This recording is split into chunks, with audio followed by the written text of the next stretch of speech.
Eu gostaria de convidar a Patrícia Oliveira, ela é gerente de produtos da Agora Telecom, e ela vai mostrar um pouquinho as soluções de inteligência artificial para a segurança eletrônica para o mercado de ISP. Por favor, Patrícia, bem-vinda. Bom dia a todos. Eu sou a Patrícia Oliveira, eu sou gerente de produtos na divisão de segurança eletrônica na Agora.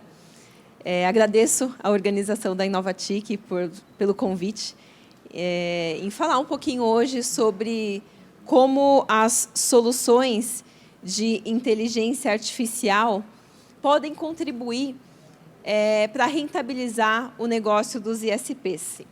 Então, antes de comentar sobre, entrar especificamente na parte dos negócios, na parte de inteligência artificial, eu gostaria de comentar um pouquinho sobre o mercado de segurança eletrônica, né? Então, no mercado de segurança eletrônica no Brasil, ano passado, ele foi responsável por um faturamento de 9 bilhões, 9,2 bilhões de reais. E agora, para 2022, a gente espera já ter um faturamento na casa dos 11 bilhões. Essas informações elas foram retiradas de uma grande pesquisa de mercado que foi feita pela ABESE, que é uma associação responsável pelas empresas de segurança eletrônica no mercado há muito tempo já. E eu pesquei algumas informações específicas, né? Uma delas está muito relacionada à questão que o Pierre comentou, que é a falta de mão de obra que a gente tem hoje em dia nesse segmento de segurança eletrônica. Então, acho que isso conecta um pouquinho com a palestra que a gente viu anteriormente, e a outra em relação aos imóveis monitorados no Brasil. E aí nós estamos falando em imóveis monitorados, seja por sistemas de alarme, sistemas de câmeras, cercas eletrônicas, né? Mas somente 12 milhões de imóveis são monitorados hoje no Brasil.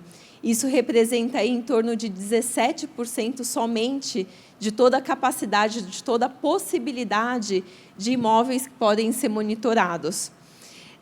E um grande provedor ele fez uma pesquisa recente no mercado, onde ele mostra, né, que 65% das pessoas acreditam que o vídeo monitoramento pode contribuir para a parte de segurança e gestão, e que 45% das empresas pagam ou estão dispostas a pagarem por esses serviços de monitoramento.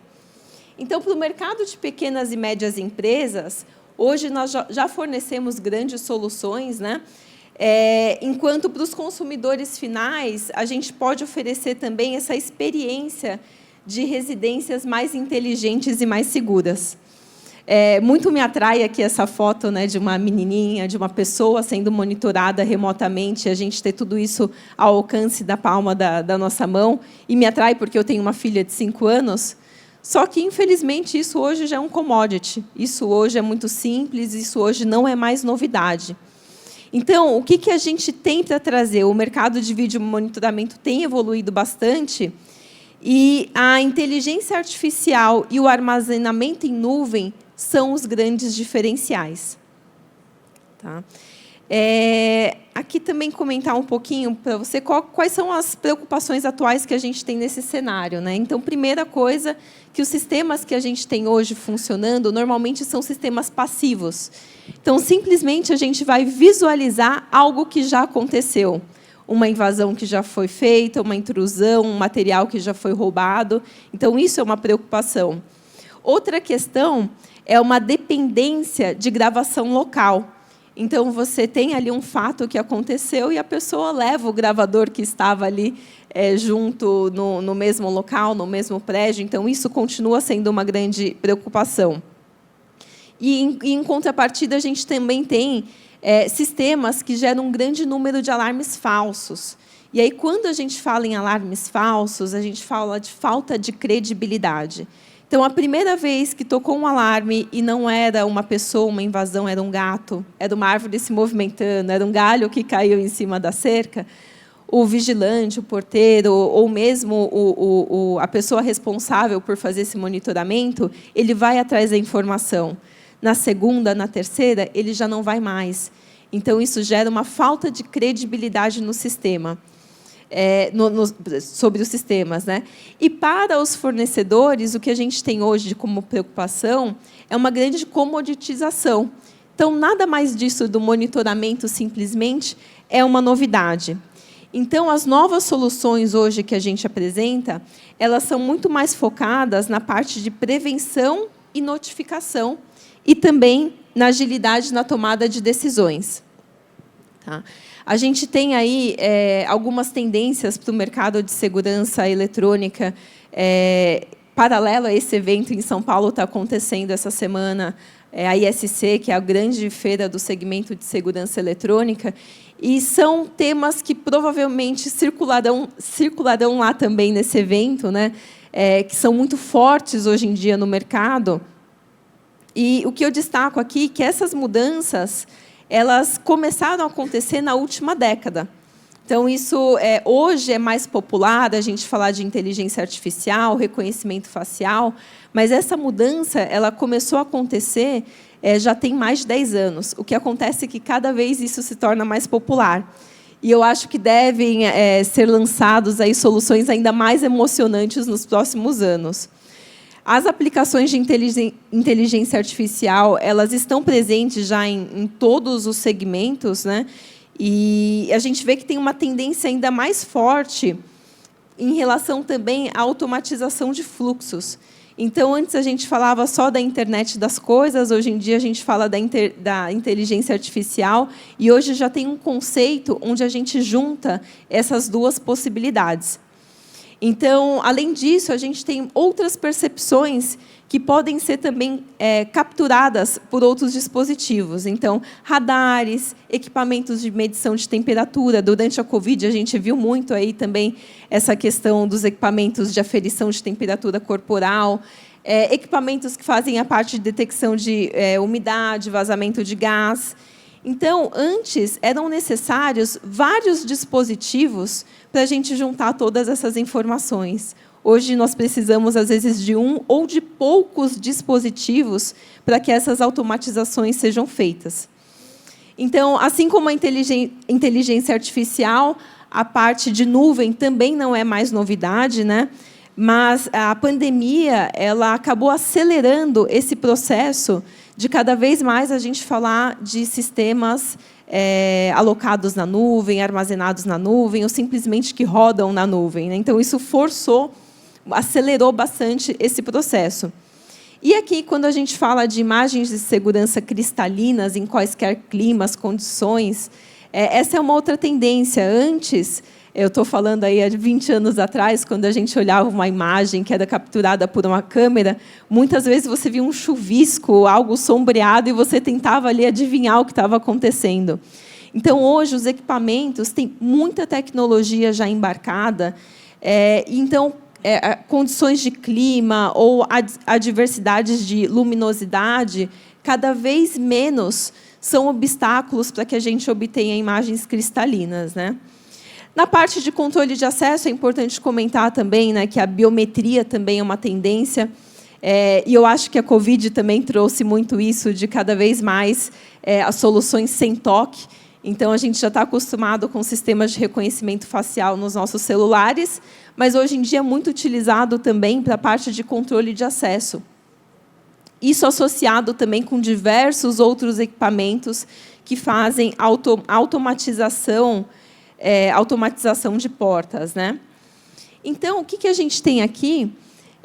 E se, além de prover a internet, os provedores que estão aí capilarizados e distribuídos em todo o país, se eles pudessem prover também um sistema de vídeo monitoramento já integrado, implantado e gerido na nuvem, que pode ser instalados com câmeras convencionais. Então, hoje, a solução que a gente já tem rodando no mercado, o que ela faz? Nós simplesmente adotamos o legado que o cliente já tem. Então, são câmeras IPs que já estão espalhadas. Então, a gente usa aplicativos que estão instalados na nuvem para fazer o gerenciamento e colocar inteligência nesses equipamentos. Então, que tal se, ao invés lá do pequeno comércio, da pequena e média empresa, das residências, que hoje já tem um sistema de câmeras que simplesmente estão ali observando e, quando acontece alguma coisa, você vai resgatar uma imagem, a gente fazer esse sistema trabalhar de uma maneira ativa. Então, a gente coloca a inteligência dentro desses equipamentos. Que inteligência que é essa? Então, a gente tem alguns recursos, como, por exemplo, a parte de análise de perímetro. Então, virtualmente, a gente considera uma cerca eletrônica, né? Então, se por acaso tiver qualquer tentativa de invasão, antes disso acontecer, é feita uma notificação. E a notificação não é somente acender um holofote, disparar um alarme, ou, de repente, uma mensagem automática, atenção, essa é uma área privativa.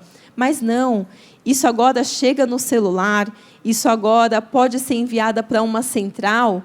Isso traz também a parte de você conseguir tomar uma rápida reação diante de uma situação, e preventiva, antes de acontecer, não mais que a invasão foi feita. Então, esse é um exemplo.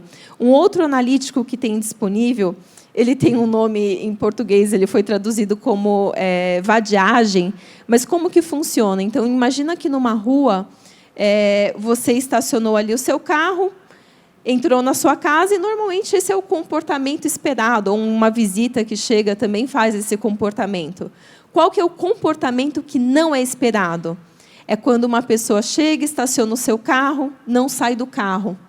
Então, a câmera que está instalada ali na rua, ela já observa, opa, um carro estacionou e não saiu ninguém. O que será que está acontecendo? Gera um alerta. Esse alerta, claro, que pode ser para o usuário ou pode ser para uma central que sabe gerenciar e tomar todas as ações diante dessa situação. Ou, por exemplo, uma pessoa está rondando ali à frente, mas não entra, mas também não entra no carro. Então, isso também pode gerar um alerta. Então, são diversos analíticos de inteligência artificial que podem ser considerados. Um outro também é o analítico de aglomeração. Então, se por algum acaso você tem ali uma quantidade de pessoas inesperada, isso gera também uma notificação. Isso pode, no caso de um comércio, a gente ampliar um pouquinho essa característica, como, será que eu fiz uma campanha de marketing e eu tive um retorno? Será que eu preciso mudar um pouquinho durante determinado horário a quantidade de pessoas que fazem atendimento ao meu público? Então, essa é a inteligência artificial que pode ser embarcado em câmeras já existentes, em clientes que já têm internet chegando na sua porta, né? Um outro comentário aqui é como que funcionaria isso, né? Então, é claro que, depois de feita ali uma prospecção, a parte comercial, a parte de convencimento com esse cliente, a gente entra num fluxo muito simples, que ele já está testado, já está funcionando, e são diversos fornecedores que já têm algo parecido, né? Então, você faz o agendamento com o cliente, é feito um acesso remoto por uma equipe técnica que faz a configuração de quais são os analíticos que aquele cliente escolheu para o sistema. São feitos todos os testes de configuração e o seu cliente já está ativo. Essa plataforma, ela também faz toda a parte de faturamento, gerenciamento de pagamentos. Por acaso, o seu cliente deixou de pagar a mensalidade dele da internet e mais de uma taxa referente ao monitoramento das câmeras, você pode cortar o serviço, enviar uma notificação. Então, é uma plataforma já pronta para o ISP. Então, é uma maneira de rentabilizar o negócio do ISP, né? E aqui, linkando essa parte de portfólio diversificado e aumento de rentabilidade, acho que a gente fala muito de conectividade, né? A gente está num espaço onde a gente comenta muito sobre conectividade, e agora a gente começa a tratar também outras soluções. Então, a parte de cloud, segurança eletrônica, radiocomunicação. Onde que entra a radiocomunicação? Imagina uma situação, um exemplo de uma comunidade, de uma vizinhança solidária, né, onde vários vizinhos têm câmeras e você forma um pool com esses todos os vizinhos, todos eles vão ter acesso àquelas câmeras que estão na rua, E como que você faz essa transmissão de imagens? A gente pode utilizar as soluções de radiocomunicação, soluções wireless e por aí vai. Toda a parte de engenharia e projetos, então, tem serviços também associados. E a parte enterprise, né, onde entra aí todos os switches necessários para fazer toda essa conexão de informações. E tudo isso também está muito linkado ao portfólio de praticamente todos os distribuidores do mercado, mas que podem, com certeza, trazer aumento de rentabilidade para todos os ISPs. Muito rapidamente, eu vou comentar aqui da Agora, né, que nós somos um distribuidor de soluções de tecnologia, e o que a gente faz é buscar constantemente evoluir e melhorar. Então, o que a gente tem hoje? O que nós temos hoje lá no nosso time? Nós temos 18 engenheiros focados em ações de pré-vendas.